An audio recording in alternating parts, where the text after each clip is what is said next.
Friends, आज नए एक वीडियो के साथ जहां पे आपके लिए एक गुड न्यूज है और वो आपके लिए बहुत इंपॉर्टेंट है। वीडियो को एंड तक जरूर देखिए और अगर अच्छी लगे तो इसे लाइक कर दीजिए, लोगों तक शेयर करें ताकि उनको भी ये अपडेट पता चले और वो अपना ओल्ड आईटीसी क्लेम कर सके अगर अब तक उन्होंने नहीं किया है तो। चलिए बढ़ते हैं डायरेक्टली वीडियो की तरफ। Claim old ITC date extended. अगर आपको याद है तो कुछ टाइम पहले एक नया लेजर इंट्रोड्यूस किया गया था, लास्ट ईयर में ही, 1 साल हुआ है शायद इसको, electronic credit reversal and reclaim statement. जहां पे हम अगर इस लेजर पे क्लिक करते हैं तो अपने सामने ये विंडो ओपन हो जाती है। उसमें अगर हम ऊपर वाले पॉइंट में मतलब electronic credit reversal reclaim statement पे क्लिक करते हैं तो वो स्टेटमेंट दिख जाता है और नीचे report ITC reversal opening balance दिया गया है। अगर हमारा ऐसा कोई ओपनिंग बैलेंस है तो हम वो एंटर कर सकते हैं। अब कौन सा ओपनिंग बैलेंस यहाँ पे एंटर करना था, लास्ट ईयर में दिया गया था, क्योंकि ये ऑलरेडी स्टेटमेंट अपडेट होना स्टार्ट हो चुका है। कब से स्टार्ट हुआ है? लास्ट ईयर जुलाई 2023 से ही ये अपडेट होना स्टार्ट हो चुका है। मतलब हमें ओपनिंग बैलेंस जो एंटर करना था वो 1 जुलाई या फिर 30 जून 2023 का ओपनिंग बैलेंस लिखना था वहां पे, ठीक है। और अदरवाइज अगर आप मंथली रिटर्न फाइल करते हैं, लेकिन अगर आप क्वार्टरली रिटर्न फाइल करते हैं तो 1 जून का बैलेंस वहां पे लिख सकते थे, ठीक है। अब इसी बैलेंस को 31 दिसंबर के बाद क्लोज कर दिया था कि आप यहाँ पे अभी ये ओपनिंग बैलेंस एंटर नहीं कर सकते हैं। कब से? 31 दिसंबर 2023 से, ठीक है। लेकिन अब फिर से इसको ओपन कर दिया गया है। 15 सितंबर से आपके लिए अभी वापस अवेलेबल कर दिया गया है और इसको आपको यहाँ पे अगर आपका ऐसा कोई आईटी से मिस हो चुका है ओपनिंग बैलेंस डालने की तो आप यहाँ पे अभी इसको एंटर कर सकते हैं और ये बेनिफिट ले सकते हैं। इसका फायदा भरपूर उठाइए और आप देख लीजिए कि आपका ऐसा कोई ओपनिंग बैलेंस एंटर करना बाकी था क्या। लेकिन इसके बारे में हम समझेंगे कि एक्चुअली ये है क्या, ITC reversal and opening balance क्या है या फिर credit reversal and reclaim statement क्या है, वो हम समझेंगे। इसके रिलेटेड मेरी चैनल पे आपको ऑलरेडी वीडियोस मिल जाएंगे, मैं इसकी लिंक भी आपको डिस्क्रिप्शन में दे दूंगी, लेकिन फिर भी मैं यहाँ पे आपके लिए ब्रीफ कर देती हूँ कि वो एक्चुअली है क्या, ठीक है। अगर हम उस स्टेटमेंट पे क्लिक करेंगे, सॉरी ओपनिंग बैलेंस अगर आपको एंटर करना होगा तो आप ओपनिंग बैलेंस कैसे एंटर करेंगे? आपको यहाँ पे सेकेंड पॉइंट पे क्लिक करना है और आपकी डेट 19 सितंबर आ जाएगी, आज की डेट, क्योंकि मैं आज एंटर कर रही हूँ इसलिए। अगर आप जिस दिन एंटर करेंगे उस दिन की डेट आपको वहां पे शो करेगी। आप आपकी सारी ओपनिंग बैलेंसेस यहाँ पे एंटर कर दीजिए, उसको वेरिफिकेशन करके सबमिट, वेरिफिकेशन क्लिक करके आप सबमिट विथ ईवीसी कीजिए और ओटीपी सबमिट करके इसको सबमिट कर दीजिए। अब उसकी एडवाइजरी भी आप चेक कर सकते हैं। एडवाइजरी दी है यहाँ पे, जहां पे आप देख सकते हैं कि 31 अक्टूबर 2024 तक आप इसको एंटर कर सकते हैं, ठीक है। और उसके बाद अगर आपको अमेंडमेंट करना है, मतलब आपको लगता है कि गलत बैलेंस गया है ओपनिंग बैलेंस और चेंज करना चाहते हैं, तो 30 नवंबर तक आपको वो ऑप्शन दिया जाएगा। उसके बाद आपके लिए अमेंडमेंट पॉसिबल नहीं होगा या ओपनिंग बैलेंस एंटर करना भी पॉसिबल नहीं होगा। और ये अमेंडमेंट आपको 3 बार अलाउड करेगा, 3 से ज्यादा बार अलाउड भी नहीं होगा। तो आप जरूर इसे देखिए। अगर आपने ऐसा कोई आईटीसी रिवर्सल और रिक्लेम का बैलेंस नहीं डाला है तो आप जरूर चेक कीजिए। तो सबसे पहले हम ये समझ लेते हैं कि ये लेजर है क्या और इसका कनेक्शन क्या है 3B रिटर्न से, ओके। उसके पहले मैं आपको लेजर दिखा देती हूँ। आप electronic credit reversal and reclaim statement पे अगर क्लिक करते हैं तो आपके सामने यहाँ पे एक ये डेट वाला ऑप्शन आ जाएगा, जहां पे आपको इस स्टेटमेंट को देखने के लिए डेट एंटर करनी है। उसके पहले अगर आप यहाँ पे ओपनिंग बैलेंस पे क्लिक करते हैं पीडीएफ पे, तो अगर आपने कोई ओपनिंग बैलेंस एंटर किया होगा तो वो ओपनिंग बैलेंस आपको दिख जाएगा। अगर आपने ओपनिंग बैलेंस अब तक कोई एंटर नहीं किया है तो वो बैलेंस आपका यहाँ पे डाउनलोड नहीं होगा, ठीक है। अब आपको डेट डालनी है। यहाँ पे डेट डालने के लिए डेट कैन बी आफ्टर 31 अगस्त 2023, क्योंकि 31 अगस्त के बाद में ये अपने आप अपडेट होने लगा है, इसलिए 31 अगस्त के बाद का ही आप पीरियड सिलेक्ट कर सकते हैं। तो 31 अक्टूबर के बदले मैंने 1 सितंबर सिलेक्ट कर लिया है और मेरे सामने ये लेजर आ चुका है। अब इस लेजर में क्या है, मैंने इसका एक्सेल फॉर्मेट भी डाउनलोड कर लिया है। आप यहाँ पे देख सकते हैं कि एक्सेल में ये किस तरह से शो होता है, ठीक है। तो वहां पे ही आपको ऑप्शन मिल जाएगा इसके नीचे, लेजर के नीचे ही, कि download this form in Excel format, okay. तो एक्सेल में कुछ इस तरह से ये लेजर दिखता है। अब ये लेजर मैंने एक्सेल में इस तरह से नहीं होगा, एक्सेल में बहुत ही वियर्ड था ये, लेकिन मैंने इसको फॉर्मेट किया है इस तरह से, कलरफुल बना के थोड़ा सा, ताकि हमें समझ में आए कि एग्जैक्टली ये है क्या, ठीक है। सारी चीजें हम 1 बाय 1 समझेंगे कि इसमें एक्चुअली होता क्या है। आपको यहाँ पे डेट मिल जाएगी, रेफरेंस नंबर होगा, रिटर्न पीरियड किस मंथ का है वो भी मिल जाएगा, डिस्क्रिप्शन मिल जाएगा कि फाइलिंग ऑफ जीएसटीआर 3B। इसका मतलब यह है कि यहाँ पे जो सारी चीजें आ रही है वो जीएसटीआर 3B से ही आ रही है, ठीक है। अब सबसे पहला पॉइंट यहाँ पे ये है कि ITC claimed table number 4A5 all other ITC. ठीक है, अब ये टेबल नंबर 4A5 क्या है? 3B रिटर्न का टेबल है। हमें टेबल नंबर 4 आईटीसी का टेबल है, वो हम सब जानते हैं। ठीक है, अब टेबल नंबर 4 मैं आपको यहाँ पे दिखा रही हूँ, आप देख सकते हैं। Eligible ITC, ITC available whether in full और पार्ट, टेबल नंबर 4A हो गया। और 5th पार्ट में है ऑल अदर आईटीसी। हम जितनी भी आईटीसी यहाँ पे क्लेम करते हैं वो देख सकते हैं यहाँ पे। और आप ये जो 5th नंबर में ऑल अदर आईटीसी क्लेम करते हैं वो इस स्टेटमेंट में जाती है। ठीक है, तो ये जो पॉइंट आपने देखा है ITC claim table number 4A5, वो कहाँ से आया? आप जहाँ पे टेबल नंबर 4 में ये ITC all other ITC claim करते हैं ना, वो आईटीसी का अमाउंट वहां पे रिफ्लेक्ट होता है।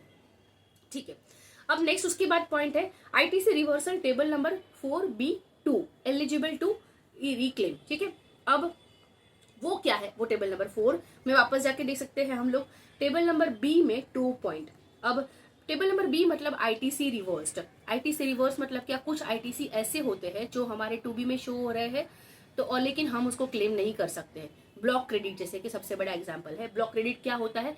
हम कुछ आईटीसी क्लेम कभी नहीं कर सकते हैं, हालांकि उसमें कुछ कंडीशंस होती है क्लेम करने के लिए, लेकिन अगर हमारे लिए वो ब्लॉक है तो हम उसको कभी क्लेम नहीं कर सकते। ब्लॉक क्रेडिट का वीडियो मेरी चैनल पे है, डिस्क्रिप्शन में आपको लिंक दे दूंगी, आप जरूर चेक करें कि आप कौन सा आईटीसी क्लेम नहीं कर सकते हैं कभी भी। हाँ, ठीक है। या फिर रूल 38, 42, 43 में भी कुछ आईटीसी ऐसे होते हैं जो आप कभी क्लेम नहीं कर सकते हैं और आपको उसको रिवर्स करना होता है, क्योंकि ऊपर जो आईटीसी आप क्लेम कर रहे हैं यहाँ पे उसमें वो ऑलरेडी इंक्लूडेड है, और अब आप क्योंकि क्लेम नहीं करना चाहते इसलिए आप यहाँ पे वो अमाउंट एंटर करते हैं आईटीसी रिवर्स में।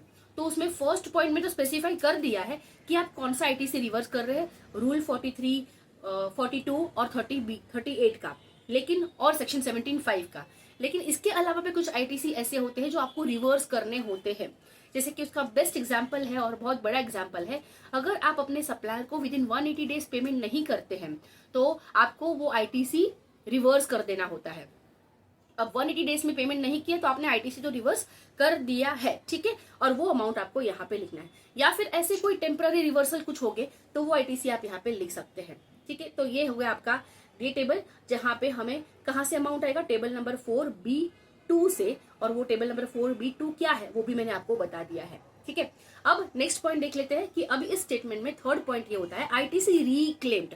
आईटीसी रिक्लेम मतलब क्या है? जैसे कि मैंने आपको एग्जांपल दिया कि 180 डेज में अगर आपने पेमेंट नहीं किया सप्लायर को तो आपको वो आईटीसी रिवर्स कर देना होता है, लेकिन जब आप उसको पेमेंट करते हैं 180 डेज के बाद में तब आप उसको रिक्लेम कर सकते हैं। ठीक है, तो कुछ कंडीशंस फुलफिल होने के बाद आप अगर वो आईटीसी रिक्लेम करने वाले हो तो आप इस टेबल में लिखते हैं 4D1 में, ये रहा D1 जो आईटीसी आप रिक्लेम करने वाले हो। ठीक है, तो यहां से अमाउंट जाता है अपने उस स्टेटमेंट में, और आपको इस तरह से टेबल नंबर 4 से जो 3B रिटर्न की टेबल नंबर 4 है आईटीसी की स्पेशली, वहां से ये 3 अमाउंट आपके स्टेटमेंट में रिफ्लेक्ट हो जाते हैं इसी स्टेटमेंट में। और ITC credit reversal and reclaim statement, उसमें आपको ये 3 अमाउंट रिफ्लेक्ट होते हैं और उसके बाद आपको इसका क्लोजिंग बैलेंस दिख जाता है।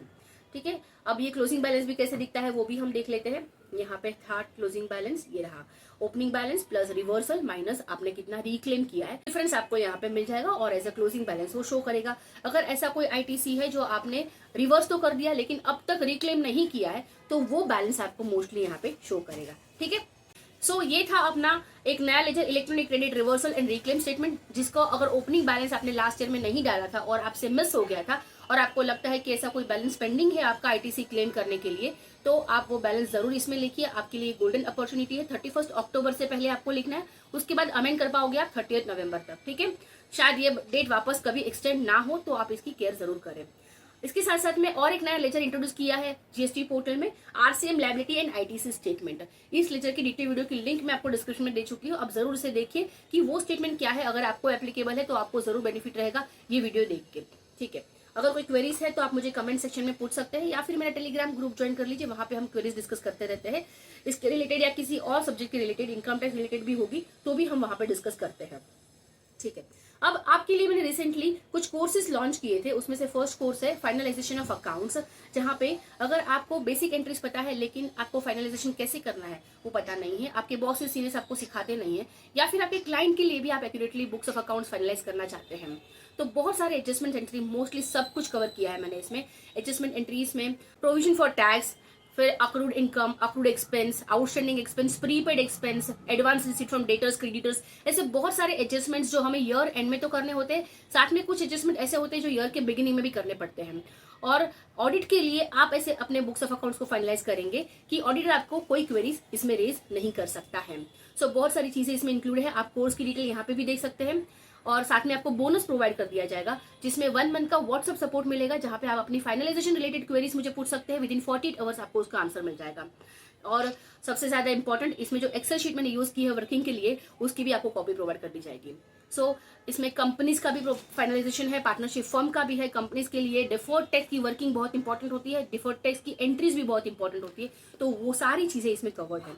सो सेकेंड कोर्स, इसको कोर्स नहीं बोलेंगे, वेबिनार है मेरा ये, जहां पे हम 24 सितंबर को मिलेंगे और जीएसटी के बारे में बात करेंगे। अगर आप जीएसटी कंसल्टेंट बनना चाहते हैं या फिर अपना इंटरव्यू क्रैक करना चाहते हैं एज एन अकाउंटेंट, जहां पे जीएसटी को लेकर आपके बहुत सारे माइंड में क्वेरीज हैं, तो ये वेबिनार अटेंड करके आपकी सारी क्वेरीज दूर होने वाली है। या तो फिर अगर आप कंसल्टेंसी फर्म स्टार्ट करना चाहते हैं, आपकी जीएसटी प्रैक्टिस स्टार्ट करना चाहते हैं, तो वो भी इजीली आप कर पाओगे।